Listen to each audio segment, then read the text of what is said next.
Good day everyone. Our topic for today is all about the legal basis of teachers as persons in authority. This topic is to discuss the legalities behind the phrase teacher as persons in authority. This topic also presents a discussion on the Commonwealth Act No. 578 and the legal basis of teachers as a persons in authority. Commonwealth Act No. 578 was approved and enacted on June 8, 1940. An act to amend Article 152 of the Revised Penal Code so as to include teachers, professors, and persons charged with the supervision of public or duly recognized private schools, colleges, and universities within the term persons in authority. This act recognizes teacher to be part in the term persons in authority. In addition, this act protects teacher by providing a provision on punishment against any person guilty of assault against teaching personnel, according to due respect and protection for teachers who considered persons in authorities. It means that if anyone who do wrongs to the teachers, there will be a corresponding punishment as mentioned here. So the Commonwealth Act No. 578, if any person guilty of assault made directly or indirectly upon supervisor, teacher, or professor will be subjected to penalty or imprisonment ranging from 6 months and 1 day to 6 years and fine from 500 to 1,000 pesos. Earlier, person of authority was mentioned several times. Let us know this term. Definitions of persons in authority. Under the Revised Penal Code of the Philippines, a person in authority is one directly vested with jurisdiction, whether as an individual or a member of some court or government corporation, board, or commission. Article 152 Revised Penal Code. Moreover, the term persons in authority according to court decisions also include municipal mayor, provincial fiscals, municipal councilors, and barangay chairman. So persons in authority are those people who has the power of implementing laws, people that can be found as a member of a court, or government officials and board of commission. So did you notice that in this part, teachers were never mentioned that they are part or include in this term person in authority? So now we can conclude that the main point of Commonwealth Act No. 578 is to include teachers to be part in persons in authority.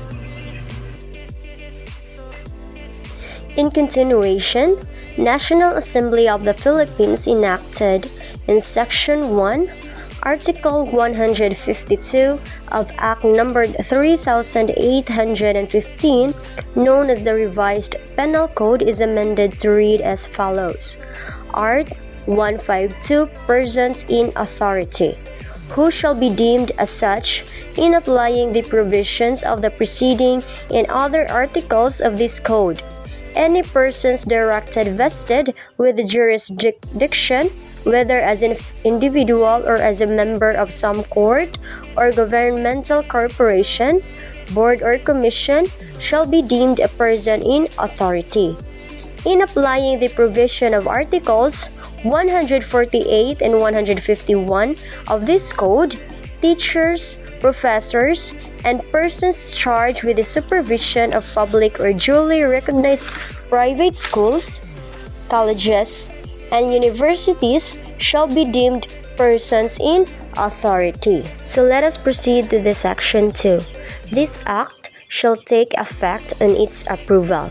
Enacted without executive approval on June 8, 1940. Position or legitimate authority. By the virtue of the fact that the teachers is in the possession of the teacher, they have authority. The governance of the school places each teacher in a position of responsibility for the management of the students in the class. So in one sense, It is not so much earned as it just exists. There is no other person in the classroom that can fulfill the duties of the teacher. So in the four-sided classroom, it contains a teacher and as well as the students. So basically, at the one classroom, there is this one teacher who facilitates, manage, and look to the students' behavior. So basically, the teacher has a big role that she needs or he needs to stand in facilitating his or her students. So in one classroom, the teacher has the authority on how to discipline their students because we or as a future educator, you must have or we must have different strategies on how to manage, on how to discipline these students. So basically, you as a teacher has that authority to on how to handle them. So that's it under the section 1 and section 2 of a teachers as a person in authority. When a teacher is not deemed a person in authority, there are instances when the teacher, even while inside the school premises, is not covered by the base person in authority. When the teacher out of the classroom to talk to a person on matters not related to the school or his duties, assault upon a person in authority, nevertheless does not consist merely in attacking or laying hands on the persons in authority. It also extends to a serious resistance. This means that there is active resistance or serious intimidation on the part of the attacker.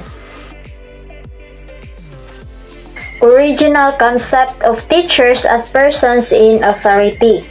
It is originally conceived that law did not consider teachers a person in authority.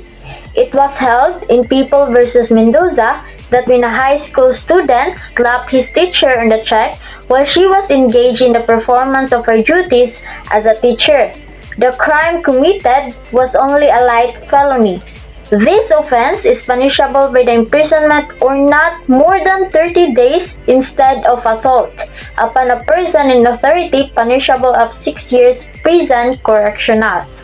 So what happened then was that when the person attacked or slapped or boxed was the teacher and the attacker was the student or the pupil.